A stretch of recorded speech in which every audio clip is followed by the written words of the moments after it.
Hello guys, welcome pala sa aking channel, Ito Mekaniko. So isang maganda at pinagpalang araw po sa ating lahat guys. Kung bago pala kayo sa aking channel guys, pakisubscribe nyo lang po yung aking channel, Ito Mekaniko. At pakipindot nyo na rin po guys yung notification bell na all, para every time po guys na mag-upload ako ng new videos tungkol sa paggagawa ng sakyan, ma-notify at ma-update din po kayo guys. So pagpatuloy na po guys yung pag-share ko naman ng panibagong trouble naman guys ng isang sasakyan dito guys, Honda Civic 2003 model. So ang issue nito guys, ayaw mandar. So normal po yung kanyang cranking pero ayaw mandar. So Honda Civic 2003 model. So kung tawagin ito guys, Honda Dimension. Yan.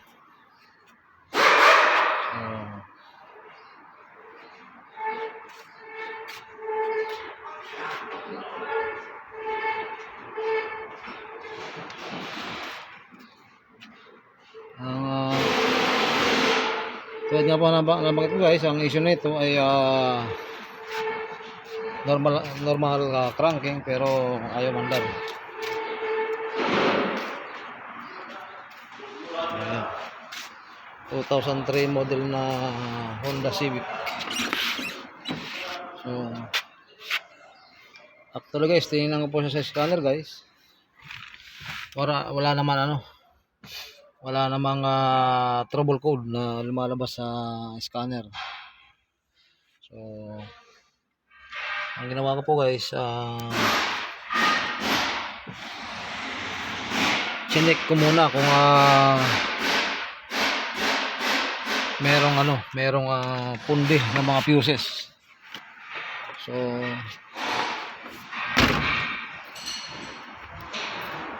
yan, chinek ko po guys kung may pundi ng mga fuses, wala naman.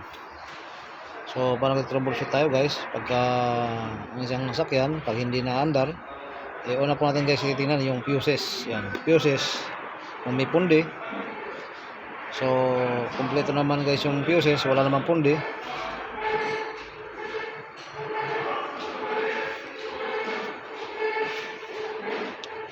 Ang ginawa ko po guys, hinugot ko itong isang coil at naglagay ako ng spark plug dito sa dulo. Kung mapapansin nyo, may spark plug sa dulo. So pinaridundo ko guys, normal yung kuryente na nalabas guys, napakalakas ng kuryente. So meaning walang problema sa kuryente. So medyo hindi na maganda itong yung ibang wiring kasi guys, hindi na maganda. Pero actually guys, may nalabas na kuryente dito. So meaning okay na okay yan guys. So ang sunod ko po na tingnan guys, yung fuel line, yung supply ng galing sa pump. Yan, kung napansin nyo guys, hugot yung hose na galing sa tangke, papunta yan dito guys sa injector. So madali na pong tanggalin. So hinugot ko po yan guys, tapos inon ko yung ignition on. Kailangan may lalabas na gasolina dito guys. So ang nangyari, walang lalabas na gasolina. So kaya nag-proceed ako guys pagkakaroon guys, hindi nagana yung pump or wala mismong supply yung linya papunta sa pump. So kaya ang ginawa ko po guys, chinek ko muna yung linya ng kuryente na papunta dito sa pump. Yan. So naglagay ako guys ng isang linya ng wire, ground connection na to guys, ground connection to guys, papunta yan dun sa battery. So para maganda yung grounding. So kinabit ko po siya guys sa sa tester. Yan, mapansin nyo guys, nakakabit yan sa tester. Then dito naman sa tester guys, naglagay ako ng isang wire naman. Yan, dito isang wire. At kinabit ko guys dyan sa dito sa connection ng live. So yan yung live na linya. galing mismo yan guys sa ano, sa fuse box o sa relay ng fuel pump. So kailangan guys, pag unlang susi, kailangan iilaw to guys, kailangan iilaw yan.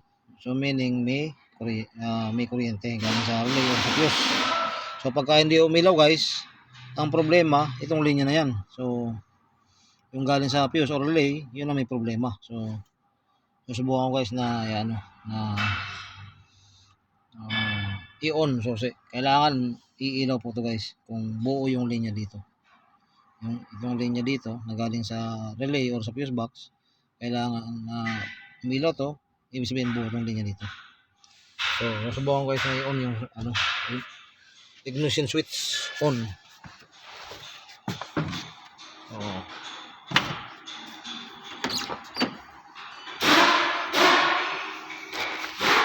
So ayan, i-on ko po yung susi guys.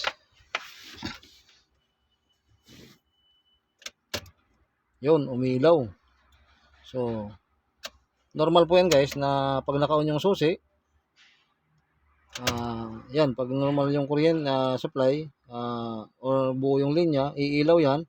After 2 seconds, mamamatay po yan. So normal yan guys na function. So meaning guys, buo yung ano, buo yung harness or yung linya ng pump. Supply punta sa pump, buo guys, may kuryente. So sigurado guys, may problema. Fuel pump mismo. So, tumbok na guys. Fuel pump pa nga na ito. Problema nito. So mukhang bago pa tong fuel pump guys, pero baka hindi ito original. Or kung original naman ito, baka may problema to sa loob. So mukhang bago, mukhang bagong gawa. Nalingan pa itong ano, itong linya, wala nang lock. So pero guys, sigurado may problema yung fuel pump, kasi may kuryente naman yung ano, yung linya ng punta sa fuel pump. So at walang lumalabas na gasolina dun sa papunta sa injector. So tumbok guys na may problema ay fuel pump mismo. So bubuksan ko po yan guys at titingnan ko yung loob niya kung ano yung problema niyan. So sa ngayon guys, hanggang dito na po lang yung video at mag-update na lang po ito sa panibago guys. Kung ano yung makikita kong pinaka-problema ng fuel pump nito guys, kasi walang lumalabas na kuryente na gasolina dito guys. So ayun guys, hanggang dito na po ang video at mag-update na po ito sa panibago. Maraming salamat po. God bless.